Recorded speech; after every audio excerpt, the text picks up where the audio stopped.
Do you ever have a meh skin day?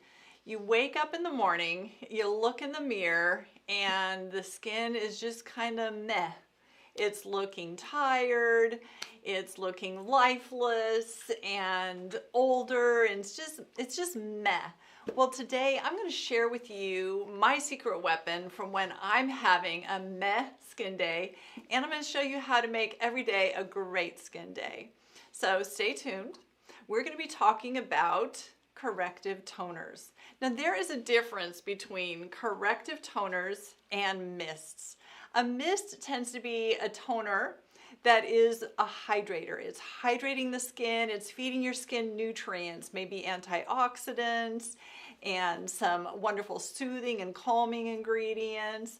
But an active toner is very different. We often call an active toner a corrective toner. Corrective or active toners contain active ingredients such as acids. When we add an acid to our toner, it takes it to that next level in your treatment regimen. So to understand corrective toners, I'm going to need to give you guys a little bit of background, a little bit of wisdom about acids, what the different acids do, and then how to choose one for your specific concern. And then I'm going to show you my favorite active toners by concern. When I have that meh skin day, that's when I'm going to pull on one of those active toners just to give the skin back that little energy, give it that boost, that glow that I'm looking for every day. An active toner is going to remove some dry, dead skin cells. It's also going to prep your skin better. Those acids actually help your other serums and moisturizers to penetrate better into the skin, so that your skin is getting fed better and it just looks better, feels better, your makeup lays better on it, and you're going to be glowing all day. So let's break down the acids. The first acid I'm going to talk to you about is that acid that we really focused in on in the 80s and 90s. We called it AHA. It is an AHA, which is an alpha hydroxy acid, and the acid I'm going to talk about first is glycolic acid. In the 80s and 90s, we were putting glycolic acid in our cleansers, our toners, our moisturizers. We just wanted it everywhere. Well, guess what we discovered? We discovered that putting that acid in everything actually compromised our skin barriers. Glycolic acid over time is very drying. It also creates a lot of exfoliation, so it makes the skin more sensitive to sun damage, sunburn, and all of that. But the beauty, the reason why we got so addicted to glycolic acid is because it actually causes swelling of the skin cells, the skin tissues, which we liked because when the skin swells, the pores look smaller, the skin looks plumper, it gets that radiant, shiny, well-exfoliated glow, and we all really liked that. But current day now, 2025, we're learning how to use glycolic acid more responsibly and in better ways. So I'm going to show you some products today with glycolic acid that is not overdoing it. So glycolic acid is used for refining skin texture, brightening the skin, smoothing out fine lines and wrinkles, clarifying the pores. It really helps to break down and remove that cellular buildup of sebum and old dead skin cells. It's wonderful for all of those things. We just need to be careful when we use it and how we combine it. The next acid, which is also a drying acid, but is very well loved, and is the first thing you think of usually when you're thinking about acne, is salicylic acid. Salicylic acid is what we call a beta acid, and salicylic acid is great for reducing inflammation, and it's also antibacterial. So we use it a lot when we are treating inflamed acne with lots of inflamed acne. Think of redness, pustules, all of that. We use salicylic lightly with rosacea clients to help calm that redness in the skin. But what you need to know is that salicylic acid is also a very drying acid. So we need to use it in the correct proportions, and we need to not overdo it. A lot of people like to use salicylic acid to treat blackheads. But my experience, what we've learned over time, is that salicylic acid is so drying. If you're not using the right formulation, it's so drying that it's going to just dry that sebum down into your pores so that an esthetician can't even extract that blackhead out. So we have to be careful how we use salicylic acid. Now let's dive into a little more neutral acid. And this acid really hit the market maybe 15 years ago. There was just a couple companies using it, and now you're seeing it widespread because it is so amazing, and that is Mandelic acid. Mandelic acid is an acid that originally came from almonds. It is antibacterial, antifungal, it stimulates collagen production, and it's brightening. So not only do we love it for our acne clients or our clients with follicular acne, but we also love it for healthy aging as well because that brightening and collagen stimulating aspects of it. And it's kind of in that middle. It's not real drying, it's not super hydrating either. It's a nice acid that is good for most skin types and even sensitive skin types. Okay, now let's dive into the hydrating acids. And I picked two to talk about today. The first one I want to talk about is L-Ascorbic acid. It's a form of vitamin C. L-Ascorbic, vitamin C. There are now many forms of vitamin C, so not all vitamin Cs are going to do or be what I talk about today. But L-Ascorbic acid in that acid form is a brightening acid, it's an antioxidant, and it's hydrating. Believe it or not, it actually attracts water into the skin. Vitamin C or ascorbic acid is often that first active ingredient that we add into anyone's skincare routine from their late 20s and on. Vitamin C is wonderful. It helps to take care of your collagen, helps to boost collagen and protect your collagen, as well as hydrate the skin and brighten the skin. So another acid that is probably the most hydrating acid is lactic acid. Now, lactic acid originally came from dairy, but nowadays we know that just like Mandelic, it's being made in a lab. So if you have a dairy allergy, you're not going to have a problem with lactic acid. Lactic acid is often used in skincare serums in just a tiniest little amount because it's really going to help with product penetration. Lactic acid is a hydrating acid. It's also lightly exfoliating, and it's also very firming. It's a wonderful acid, especially for those with very sensitive skin. So now we have this little background. You've got a little view into the different acids that we use in corrective toners. Let's break it down. There's so many out there, but let's break it down to kind of my favorites. Some of my top picks by concern. So let's start out with blemish prone skin. So if you have blemish prone skin and especially if you get a little bit of hormonal breakouts now and then, or you're just prone to getting a few blemishes, a toner that I love is from Hale & Hush. This is their Clear Future toner, and this is a salicylic based toner. So this is going to work really well for anyone who has redness combined with their breakouts and some inflammation combined. This toner is excellent for killing that bacteria as well as giving you that anti-inflammatory support. A toner like this, and the toners I'm going to show you, can be used once or twice a day. Oftentimes though, I find I use them as needed. I pull in that toner when I'm seeing that my skin is needing that extra bit of clarification. Maybe the pores are looking a little droopy, or I'm having that meh skin day where the skin's just looking kind of tired. Or maybe I have a breakout, and that's when I pull on these toners as that little extra secret weapon to go after things with my skin. So salicylic acid based toner, Clear Future. The other toner that I like for blemishes is from Rhonda Allison, and this is Mandelic Purifying Tonic.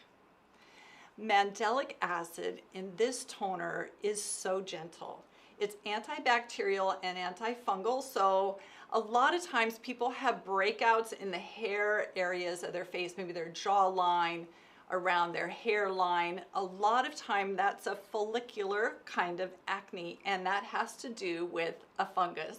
So having an antifungal acid as well as antibacterial, you're really going after those hair follicles and any blemishes that you can get. I have so many clients that get this toner, and oftentimes the first thing they'll say to me is, oh, I really didn't think it was going to work. It felt really nice, but it just felt like it was too gentle. It wasn't going to clear up my breakouts. And then a week or two later, they're I can't live without this toner. They love this toner because it keeps those hormonal breakouts away. Men love it because it keeps those shaving bumps away, and it keeps all those blemishes away that are really triggered by things going on in the hair follicle. So love, love Mandelic Purifying Tonic.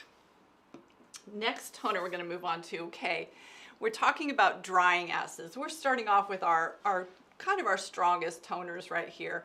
And so when we talk about excess oil, if you're one of those people that has excessively oily skin, and then maybe you compound it by living in a very humid environment, that oil and grease buildup on the skin can feel uncomfortable and just be hard to deal with. That's when I like to combine our two more drying acids. That would be glycolic acid and salicylic acid. And Rhonda Ellison combines them beautifully in her fruit acid tonic. Fruit acid tonic combines both of those. And what's funny is that when I first started selling Rhonda Ellison, I started experimenting with products. The first product that I brought home to try on my skin was fruit acid tonic, because one of the things it's known for is really clarifying and cleaning your pores. And I thought, well, a toner, I want to clean my pores, I'm going to take this home. Well, this is a treatment toner. It's very strong. The next day I had flaky, peely skin because I over treated my skin. We don't need it that strong. So some people with very oily skin can use this toner every day, once a day or twice a day. Other people are going to use this toner once a week to give yourself that clarifying that you want to have. This also has some rosemary in there, oregano. It's just a really, they call it fruit acid tonic, but it's really kind of an herbal. It's like an herbal tonic is what I would call it. It has a lovely scent to it. But again, no, this is for serious work that you're going to do. Sometimes I'll even have clients get their toner pad wet, then put this toner on and use it that way so it's a little bit diluted. This is a powerhouse toner right there. Okay, let's take it down. The next step, let's talk about a brightening. Let's talk about a brightening toner. This is a brightening toner, Lemieux brightening toner. The simple name does what it says. This is combining mandelic acid, which we know is antibacterial, antifungal, stimulates collagen, and it's brightening. So it's combining that mandelic acid with vitamin C and some papaya enzymes. So you've got some enzymes, some nice acids going to work there, and she puts licorice root in it. So it's all combined to make a very brightening treatment. And so those days when that skin's looking a little dull, swiping some of this on your face is like a little miracle worker. Love that brightening toner. And again, it can be used twice a day, or it can be used when you need it and you need that extra brightening. Next product up I want to talk about is from Rhonda Ellison. Rhonda makes a pumpkin tonic. So this is really interesting. Pumpkin tonic actually uses a pumpkin acid in it. Pumpkin acid is a glycolic acid. So it's glycolic acid in its more natural form, so it's not so drying. Remember I talked about glycolic acid, you're wanting to choose the right formulation. So this is a non-drying form of glycolic acid that's very gentle, and she's combining it with vitamin C.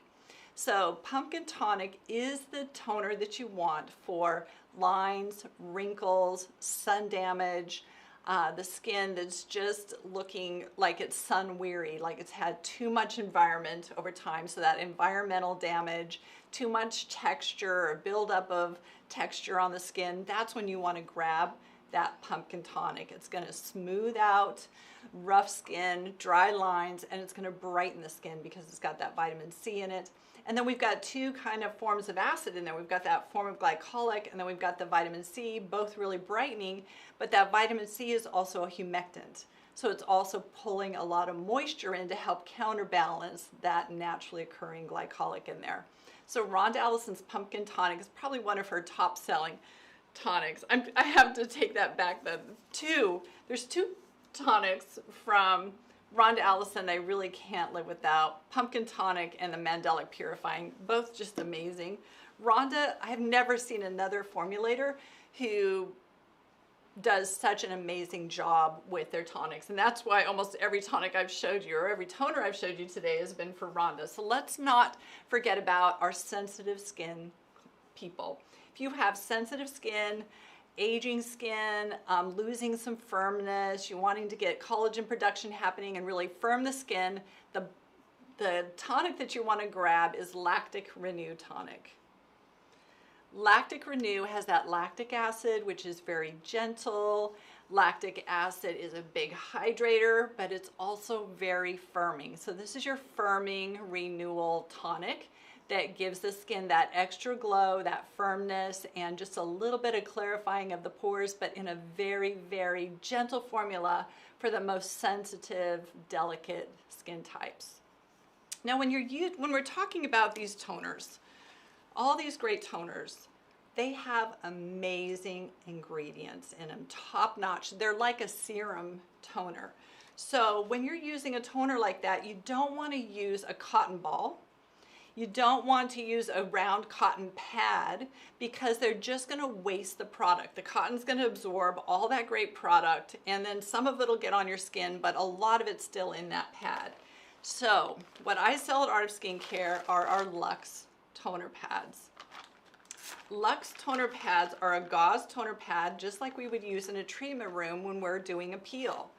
I love these pads. I gave them a special shape. They're not square, rectangular, and they have a wonderful gauze weave to them so that you can wrap them around your finger and really massage your toner into your skin. Now, because these toners have so many amazing ingredients, not just acids, but antioxidants, soothing ingredients, calming, brightening ingredients, you want those to get into your skin. So if you're going to put on your toner, you don't want to just go like this and be done with it. You want to put your toner on. Let's grab one. And I'm going to put a couple pumps onto my pad. And now I want to take this pad and I'm going to really work it into the skin. I'm massaging it down. This smells so good.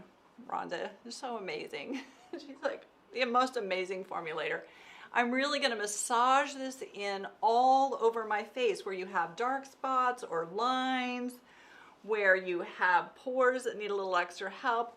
Do you ever like turn your chin and go like this and then you see all those little bumps, those little sebaceous filaments in there? This is where you get in there and an antioxidant will help to neutralize those oils that have started to turn brown or dark. It's going to really lift those, clean the skin, and that's how you want to use your toner. Really get in there and massage it well into your skin, and then follow it with your skin serum, pat that on, and then put on your moisturizer.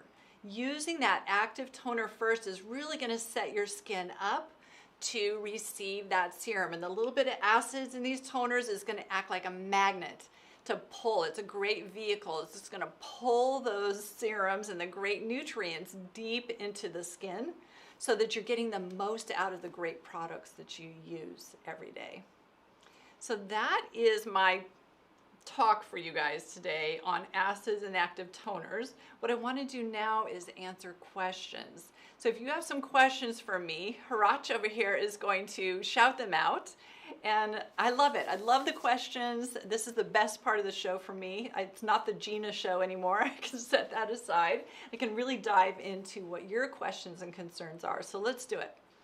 So Carmen asked, once I've applied a toner, how long should I wait before applying serums/creams? Yeah, so how long to wait? You put on your toner, how long should you wait? It kind of depends on your issues. So if you're working on an oily skin issue or a blemish kind of issue, you're going to want to let that toner dry into the skin for a few minutes, just until you're not feeling it on the surface anymore, and then put on, probably if you're an acne client, you're going to be putting on your Mandelic serum, and then your hydrating serum and your moisturizer. Now, other skin types, a more aging skin type, or even if we're talking brightening, you don't need to wait quite that long as you do when you're using a corrective toner for blemish-prone skin.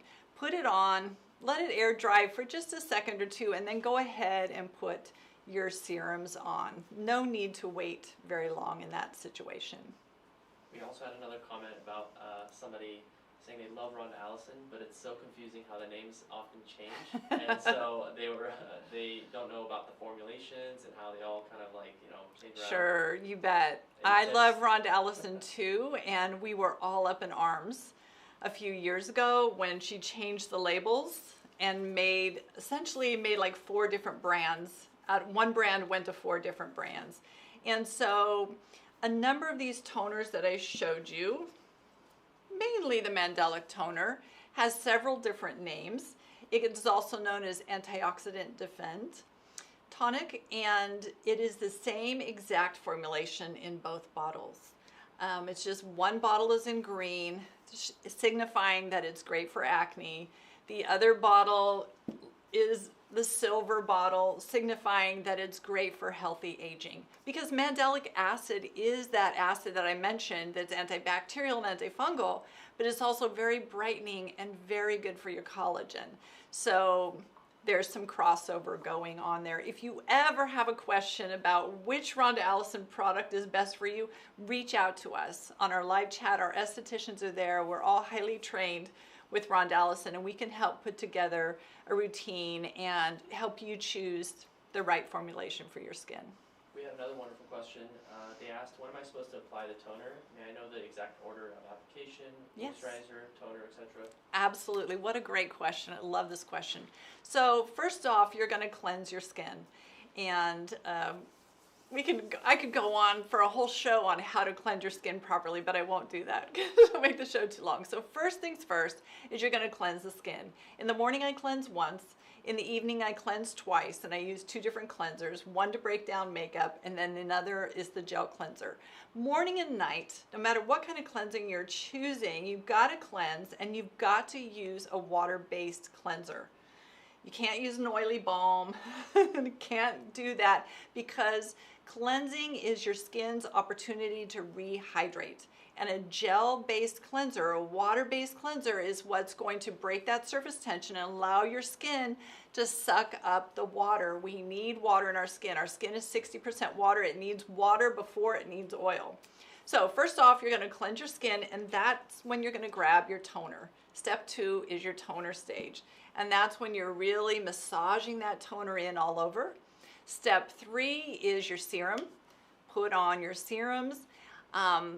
There's various kinds of serums. So if you're an acne client, you might be putting on an acid serum. If you're not an acne client, oftentimes if you're not an acne client, if you're using an active toner, you don't need to use an active serum or a corrective serum.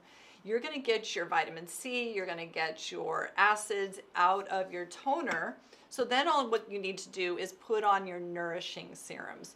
Maybe your vitamin C serums, they're not L-Ascorbic acid. Maybe you have some of those more advanced forms of vitamin C or brightening ingredients or antioxidant ingredients or anti-glycation peptides, things like that you'll put on next. And then you're going to put on your moisturizer. Your moisturizer is, again, still going to be feeding the skin, but it's also going to start creating a barrier for your skin that prevents transepidermal water loss. So it's at this point in your routine, if you like to use a little bit of oil, once you've put on your moisturizer, you can put on a little drop of oil, and oil is what's going to help prevent that transepidermal water loss. So you're first going to want to use your toner, your feeding serums, your nourishing serums, going to get all this water in your skin, and then you're going to put on your moisturizer and even maybe a little drop of oil if you're in a dry environment to prevent that water from evaporating from your skin.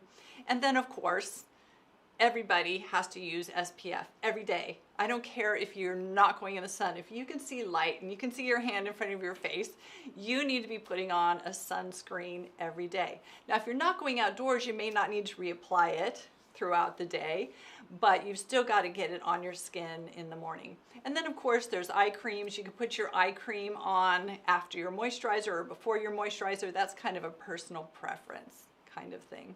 Great question. That's, I think, That's pretty it. much Yeah. We did it. We covered our questions. Thank you so much for joining me in today's show. It is one of my favorite topics. It's kind of advanced skincare. And I love sharing it with you guys out there who maybe don't understand exactly how the acids work and how to choose them. And so it's super fun for me to give you that information. I think maybe one more question snuck in. Okay.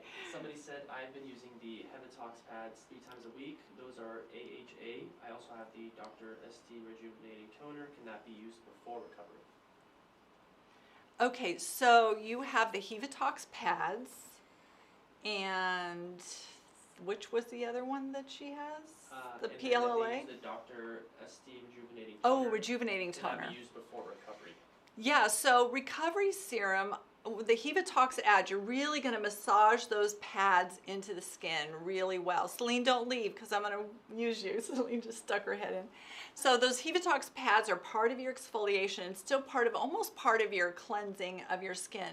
So you're going to want to do that first and let that dry completely, then put on your stem cell serum like Neogenesis Recovery Serum. Now, my question, we're going to pull in Celine here, is the rejuvenating toner. Is rejuvenating toner more of a hydrating type mist toner? Is it more in that category? It's a milky toner. It's a milky toner. It's a really juicy toner that feels like a thick serum. Okay, so that's what I was thinking. Rejuvenating toner is more milky and almost like a serum. And so let's talk about that a little bit. There are some toners that are more on that nourishing side. They're nourishing, they're almost like a serum, and then there's hydrating mists. And so let's talk about when to use those. So in this situation with that toner, it's in a blue bottle, it's a really beautiful blue bottle, the rejuvenating toner, you're going to put on your recovery serum first because we go lightest to heaviest, and recovery serum, as you know, is very light, very, very light watery gel. So you're going to want to put that on first, and then you can put on that, Celine grabbed it so we could show you the pretty bottle. It is so pretty. Then you can put on your rejuvenating toner on top of that. Now, when it comes to hydrating mists, if you want to use a hydrating mist and you don't want to use a corrective toner, maybe you already have a corrective serum that you're going to put on, or you have your corrective products that you use at nighttime. If you're using a toner that is nourishing or hydrating, you can still use that after your cleanser. Do your cleanser, mist with your mist toner, or you can even rub on rejuvenating toner, and that is fine. You can still use a mist, and kind of like our client here is doing, you can still use an active toner and a nourishing mist or toner. What you will do is first in the day, you're going to cleanse. Then you're going to use your exfoliating or active toner. You're going to put on your other ingredients and things, and then we use our mist at the end. Let's put the mist on at the end. It really helps to set our skincare or our makeup for the day, and we can use that mist even throughout the day. Many mists are anti-inflammatory, which means they reduce redness, and they're antioxidants, so they reduce damage from UV. And we know that inflammation is the #1 cause of aging. So if we're misting with a great antioxidant mist throughout the day, we're adding that extra protection to keep inflammation away and help reduce premature aging. That it? Yeah. We did it. Okay, thanks you guys for joining me today. It's been so much fun. If you have any more questions about mists or toners, just head over to Art of Skincare and chat with us on our live chat. We're there for you.